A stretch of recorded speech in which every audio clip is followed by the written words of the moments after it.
Hola, ¿qué tal? Mi nombre es Joel Grijalva, soy maestro en la carrera de Letras de la Universidad Autónoma de Aguascalientes, soy editor, me dedico a hacer libros, estudié la carrera de Letras y estudié una maestría en Lingüística. Y pues el tema que nos ocupa el día de hoy es comentar ideas, conceptos acerca de las políticas culturales, de la manera en la que la sociedad y los institutos y las instituciones gubernamentales relacionadas con la cultura pueden llevarse bien. Me parece que podemos comentar algunos puntos acerca de cómo acercar la cultura a la gente y explorar un poco las causas que hacen que la cultura y la sociedad a veces parezcan desvinculadas. Bueno, uno de los primeros puntos que podemos abordar es a las instituciones de gobierno, a las instituciones que tienen que ver con cultura por parte del gobierno. Es importante que reconozcan o que entiendan que sirven o que están ahí para dos públicos distintos.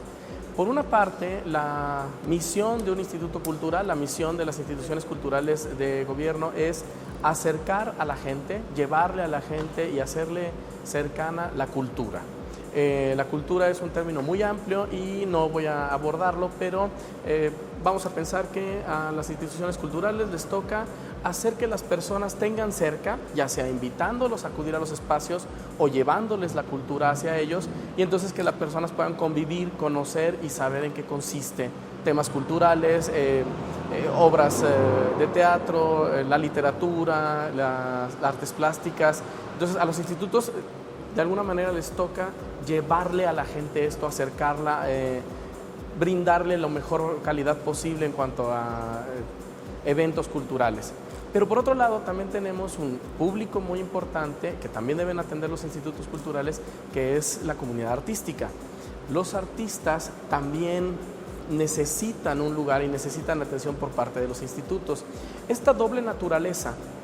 de los institutos culturales es una de las que plantea alguna de las mayores dificultades. Es necesario buscar el equilibrio. ¿De qué manera puedo atender, tratar bien, promover y hacer que mis artistas encuentren un terreno fértil para producir, donde se pueda generar la discusión y donde se pueda generar la obra artística y cualquier evento cultural? Y además necesito llevar a mi público, llevar a la gente obras, eventos que valgan la pena, es decir, que les atraigan y que les hagan sentir que la cultura está cerca de ellos. Este equilibrio, este saber comunicar al artista con los grandes públicos es, yo creo, uno de los mayores retos de los institutos culturales. Esta mediación entre los productores de arte y los consumidores del arte, además de la creación de nuevos consumidores. Ok, uno de los no problemas, sino uno de los puntos que se tienen que tomar en cuenta con respecto a la atención de la comunidad artística es de qué manera no solo trabajar con su trabajo, es decir, no solo de qué manera buscar cómo hacer que la obra de los artistas, cómo hacer que los productos culturales lleguen al público, sino además saber tratar a los artistas. Esto no implica que los artistas sean extravagantes o distintos, simplemente es un señalamiento de que las personas que están encargadas de los institutos de cultura deben conocer y deben entender perfectamente el fenómeno cultural, es decir, de qué manera el artista no es un trabajador igual que los demás, de qué manera el artista tiene una percepción acerca de su propia creación que debe ser tomada en cuenta. No se puede ver al arte nada más como un simple producto comercial que se toma del productor y que entonces quien lo va a distribuir hace con él lo que quiera. No, en este caso el artista debe ser respetado y sus ideas y sus conceptos acerca del arte deben ser, si no absolutamente pasados, deben ser por lo menos contemplados, deben ser por lo menos discutidos. En este caso, las instituciones culturales deben conocer, deben saber, deben estar preparadas para entablar un diálogo con los artistas y lograr la mejor manera de que algo que produjo un artista llegue al público sin que sea trastocado, modificado o mal interpretado por parte de quien lo presenta a los públicos. También es muy importante considerar que este equilibrio del que hablábamos al principio, esta doble naturaleza, digamos, de los institutos culturales, de atender por una parte al público y de atender por otra parte a los artistas, Implica que en ocasiones la búsqueda del equilibrio no sea perfecta, es decir, habrá administraciones, habrá temporadas, habrá épocas en que la política se vaya hacia el lado de la atención al público y por otro lado habrá momentos en que lo que sea necesario y lo que se requiera sea la atención a los artistas. Cuando, digamos, decrece la creación, decrece la producción artística, los institutos deben detectarlo y atender ese problema, es decir, buscar el fomento a la creación, el fomento a la promoción. Por otra parte, los públicos en algún momento pueden ser desatendidos y entonces quien esté a cargo se dará cuenta de que los recursos deben ser dirigidos a ofrecer productos culturales de calidad. No es que una de las dos posturas sea buena o mala, es decir, habrá épocas en que lo más importante, por ejemplo, sea la promoción de la educación artística para principiantes, el acercamiento a la gente a clases de pintura, clases de música, y en otros momentos será lo importante consolidar grupos artísticos como una orquesta o cuestiones de este tipo. Lo que me parece a mí más necesario, lo que realmente es urgente, es que cada administración o cada momento de una administración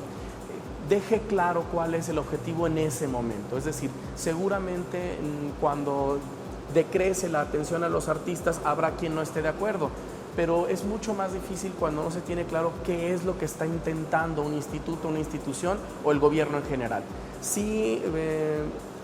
la apuesta es clara, si lo que están haciendo es claro y sabemos exactamente qué están intentando, entonces la discusión puede versar acerca de si estamos de acuerdo o no con esa decisión. El problema, me parece, en muchas cuestiones y en muchos momentos del país, es que las instituciones culturales no nos dejan muy bien claro qué es lo que están atendiendo y cuál es su misión. Cada institución se da por sentado qué es lo que se debería hacer, y entonces en ocasiones nos queda poco claro cuál es el objetivo específico de una administración. Entonces me parece que una de las principales cuestiones que se debe resolver es la claridad, saber nosotros qué está intentando cada administración, cada director, cada encargado en ese momento, a quién está dirigiendo sus esfuerzos, y a partir de ahí podríamos estar o no de acuerdo, pero entonces la discusión sería clara. Bien, desde mi punto de vista, uno de los grandes problemas, esto no tiene que ver con los institutos culturales, sino en general con el acercamiento hacia la cultura, tiene que ver con la sacralización de la cultura. La mayoría de los productos culturales que conocemos, que ya damos por hecho que son gran cultura, voy a poner como ejemplo las novelas del siglo XIX, no eran en su origen y como fueron concebidas, no eran lo que son ahora. Ahora son grandes monumentos que están obligados a ser admirados, es decir, estamos nosotros obligados a admirar esas obras porque ya fueron convertidas en monumentos artísticos, y entonces la manera de acercarnos a ellos tiene que ver con una obligación. Está bien leer novelas del siglo XIX, está bien ver pintura del Renacimiento, eso no solo es deseable, es obligado. El cambio, el giro que se hace de convertir a las obras de arte en una obligación, en algo por lo que hay que estarnos quejando si no lo hemos visto, me parece que al final de cuentas es contraproducente. Se ha convertido a los museos en lugares que casi parecen templos, donde se tiene que mantener el silencio, a donde uno va casi con la cabeza gacha a admirar a personas que son superiores. Se ha visto a la literatura como casi la fuente única de inteligencia, y entonces, curiosamente, la cultura ha perdido su lugar, ha perdido el lugar en el cual la gente le puede dar tiempo.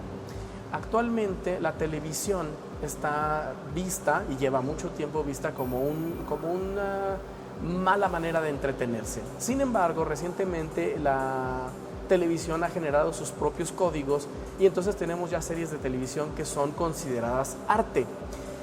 Esto es interesante porque resulta que la televisión nos está entreteniendo y la televisión está produciendo gran entretenimiento que seguramente en 100, 200 años va a ser considerada obras de arte. La cuestión aquí es fijarnos de qué manera convertimos a la cultura en una obligación y no en lo que era originalmente. Los productos culturales eran originalmente una manera de placer.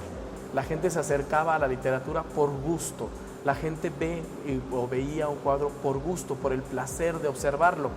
Este giro en que se convierte algo que todos vemos como deseable, se convierte en obligatorio, lo que hace es que fortalece esa idea de sacralización y entonces curiosamente genera una barrera entre quienes queremos acercarnos al arte y el arte. Otro aspecto importante que tiene que ver sobre todo con las instituciones culturales es la función que cada una ejerce. Me parece que si un ámbito puede liberarse o podría liberarse de las rispideces políticas, de las diferencias, sería la cultura. Difícilmente un partido político o una postura política desmerece o atenta en contra de la cultura. Quizá podremos no estar de acuerdo con la manera en la que la abordan, pero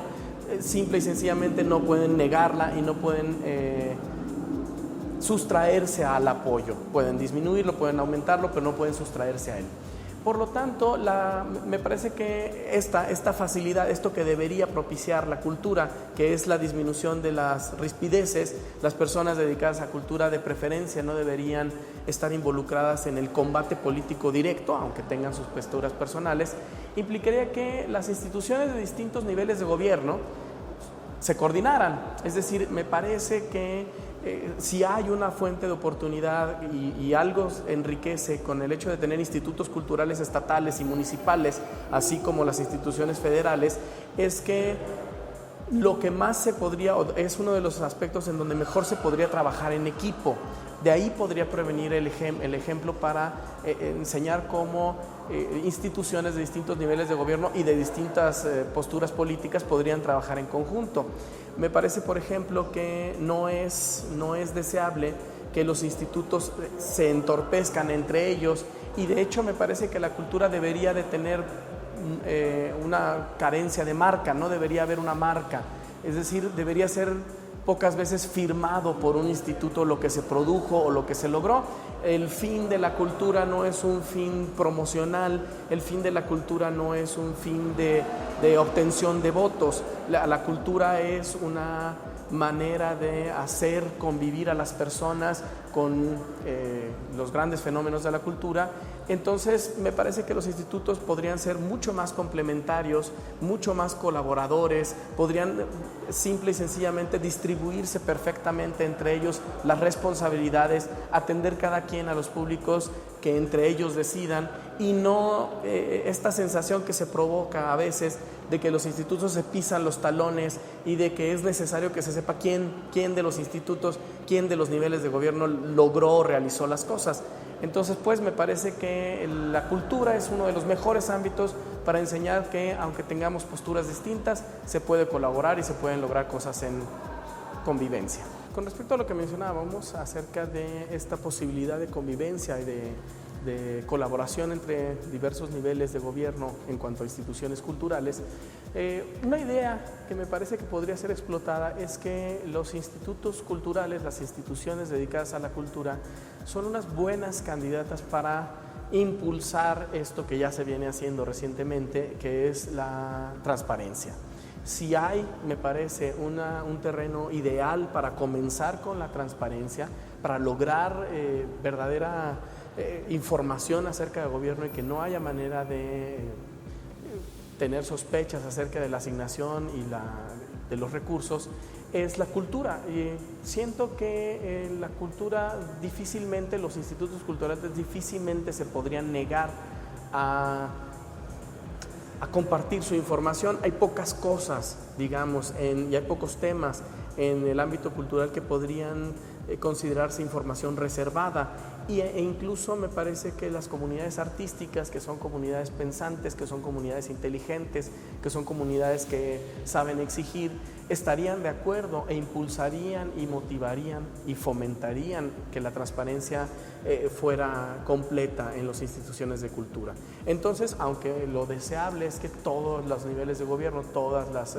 dependencias y las ramas de gobierno lleguen en algún momento a ser completamente transparentes, me parece que un buen inicio, un buen ejemplo lo pueden dar las instituciones culturales, transparentar los procesos, transparentar el manejo de los recursos. Es algo que no creo que sea difícil lograr y que además podría sentar un buen ejemplo y podría hacernos ver que las personas involucradas en cultura no están ajenas a los problemas nacionales importantes. Con respecto a la idea de desacralizar un poco la cultura, lo cual no quiere decir banalizarla, pero sí quitarle este aire de superioridad, me parece que se han intentado ya algunas ocasiones estrategias para lograr algo que me parece importante. La cultura, más que una imposición, debería ser una seducción. La cultura es, en cuanto a la atención a los públicos, debería ser una invitación, una amable manera de convivir. Y entonces por eso creo que lo importante es que los institutos culturales aprendan a seducir a los públicos, aprendan a invitarlos y además se esfuercen en ofrecer la cultura como algo que puede hacerte sentir bien, que puede hacerte sentir contento después de haberla probado. Insisto en que la obligación de la cultura me parece que la aleja de nosotros como público y la hace extraña, la hace distinta a nosotros. Sin embargo, tenemos muchas muestras de obras, grandes obras, por ejemplo musicales, que después han sido usadas o utilizadas en cuestiones comerciales y que la gente reconoce cuando está escuchándolas. Un ejemplo muy sencillo, una de las piezas que se tocaba con el Chapulín Colorado o el Chavo del Ocho era una obra de Beethoven. Cuando uno comienza a escuchar esa música, reconoce en primer lugar el Chavo y el Chapulín Colorado, y más que quejarnos de ello, más que poner el grito en el cielo porque una obra de la calidad de Beethoven está siendo vinculada con un programa de televisión, me parece que debería ser justamente el detonante, justamente el punto de inicio para invitar a las personas a escuchar a Beethoven y entonces ir poco a poco despojando a esa obra de su vínculo con algo que quizá no nos podría parecer agradable, pero me parece que en lugar de quejarnos de ello, en lugar de sentir que las obras deben estar en los museos, que la música debe estar en las salas de concierto, habría que aprovechar el hecho de que algunas de ellas han salido, que están aquí entre nosotros y que pueden ser las invitadoras, las que nos convenzan de ir a buscar un poco más. Después de escuchar una obra de Beethoven, quien lo haya disfrutado querrá escuchar más y poco a poco una persona que quizá no oía ese tipo de música podrá irse vinculando. Entonces, desde mi punto de vista, sin llegar a la banalización, sin llegar a la mera mercadotecnia, es muy importante ofrecer el arte, ofrecer las obras de arte como una seducción, como algo que nos va a hacer sentir bien y que nos va a hacer pasar un momento agradable. Bien, pues estas fueron algunas ideas que hemos platicado, que hemos conversado entre amigos acerca de nuestra percepción de cómo funciona la cultura, de cómo podríamos influir en la adaptación de algunas de estas ideas. Son meramente conceptos, son meramente ideas que creemos que se pueden divulgar, que se pueden discutir, que se pueden plantear y, por supuesto, tienen que ser comentadas en general. Desde luego son ideas generales, son ideas que buscan simplemente mejorar, acercar la cultura a las personas. Estuvimos aquí muy a gusto en el Museo de Arte Contemporáneo número 8 y pues es un gusto comentar estos puntos con ustedes.